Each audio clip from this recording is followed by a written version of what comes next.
बिस्मिल्लाहिर्रहमानिर्रहीम, अस्सलाम वालेकुम। Welcome back to my YouTube channel. और आज मैं बना रही हूँ दानेदार सूजी का हलवा। तो बहुत ही मज़े का बनने वाला है। तो चलें बनाना स्टार्ट करते हैं। आप फुल स्टेप देखिएगा। तो यहाँ मैंने लिया एक कढ़ाई और उसमें मैं डाल लूँगी 1 प्याली घी। और मैंने जो घी है वो फुल भर के नहीं ली प्याली, थोड़ा सा कम लिया है। आप फुल भी डाल सकते हैं। तो अगर आप फुल डालेंगे तो वो थोड़ा ज़्यादा घी हो जाता है, तो इसलिए थोड़ा सा कम डालेंगे। तो यहाँ मैंने घी को हल्का सा गर्म किया है और अब मैं इसमें डालूंगी फुल भर के 1 प्याली सूजी। वही प्याली मैंने सूजी की डाल दी है जो मैंने घी की डाली थी, लेकिन घी थोड़ा सा मैंने प्याली फुल भर के नहीं ली थी, थोड़ा सा कम लिया था।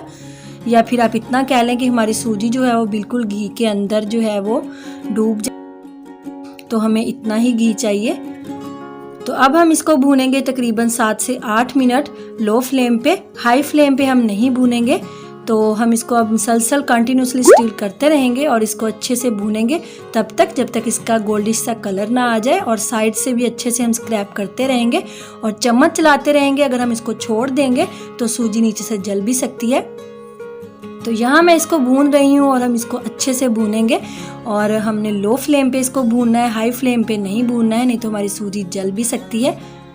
तो यहाँ तकरीबन मैंने 5 मिनट इसको भून लिया है और इसका हल्का सा कलर आना शुरू हो गया है। तो हम इसको 3 मिनट तकरीबन और भूनेंगे तो हमारी सूजी बहुत अच्छे से जो है उसका कलर आ जाएगा।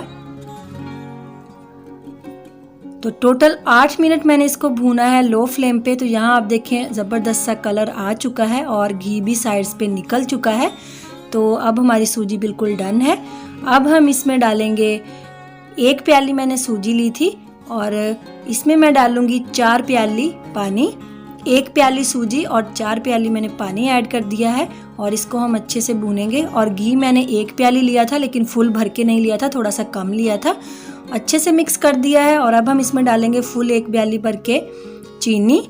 जितनी सूजी थी उतनी ही चीनी ऐड की है और घी भी उतना ही है, लेकिन बिल्कुल थोड़ा सा कम लिया था मैंने। तो इन सब चीज़ों को अच्छे से मिक्स करेंगे। और अब मैं इसमें डाल दूंगी किशमिश, थोड़े से बादाम और थोड़े से पिस्ते, उनको मैंने कट कर लिया था। और इसको अच्छे से मिक्स करेंगे। फ्लेम को थोड़ा सा मीडियम हाई पे लेके आएंगे और अब हम इसमें चम्मच चलाएंगे। और जैसे जैसे पानी बॉयल होना शुरू होगा, हमारी सूजी जो है उसका फूलने का प्रोसेस स्टार्ट होगा, तो हमारा हलवा जो है वो थिक होना शुरू हो जाएगा। तो यहाँ पे हम इसको स्टीर करेंगे। 1 से 2 मिनट लगेंगे और ये अच्छे से बॉयल होना शुरू हो जाएगा। तो यहाँ देखें अभी 2 मिनट हुए हैं और सूजी हमारी जो है वो अच्छे से फूलना स्टार्ट हो चुकी है और ये थिक भी होना स्टार्ट हो गया है। तो अब हम इसको अच्छे से स्टीर करते रहेंगे। यहाँ आपने करना ये है कि अगर आपने मेरा चैनल अभी तक सब्सक्राइब नहीं किया तो उसको सब्सक्राइब कर लीजिए और बेल आइकन प्रेस कीजिए। तो ये बिल्कुल अच्छे से पानी जो है वो खुश्क हो चुका है। तो अब हम इसको सिर्फ 1 मिनट और पकाएंगे, उसके बाद फ्लेम ऑफ कर देंगे, क्योंकि हम इसको ज़्यादा थिक नहीं करेंगे।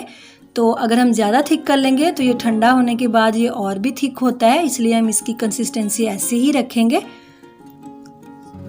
तो ये देखिए हमारा ज़बरदस्त सा हलवा जो है वो रेडी है। आप चाहें तो ड्राई फ्रूट्स अपनी मर्जी के ज़्यादा भी ऐड कर सकते हैं।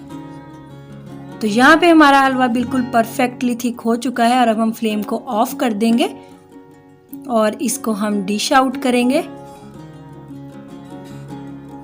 तो ये हमारा ज़बरदस्त सा हलवा बिल्कुल रेडी है। और अब हम इसके ऊपर डालेंगे थोड़े से बादाम पिस्ते और इनको मैंने ऑलरेडी कट कर लिया था। इससे हम इसकी थोड़ी सी गार्निशिंग करेंगे, बहुत अच्छी सी लुक आएगी और खाने में भी मज़े के लगते हैं। तो ये थी मेरी आज की रेसिपी। अगर आपको अच्छी लगी है तो इसको लाइक कीजिएगा, फ्रेंड्स और फैमिली के साथ शेयर कीजिएगा। और अगर आपने अभी तक मेरा चैनल सब्सक्राइब नहीं किया तो सब्सक्राइब कीजिएगा और बेल आइकन प्रेस कीजिएगा। और अपनी दुआओं में याद रखिएगा और मिलेंगे एक नई रेसिपी के साथ। अपना बहुत सारा ख्याल रखिएगा। अल्लाह हाफिज़।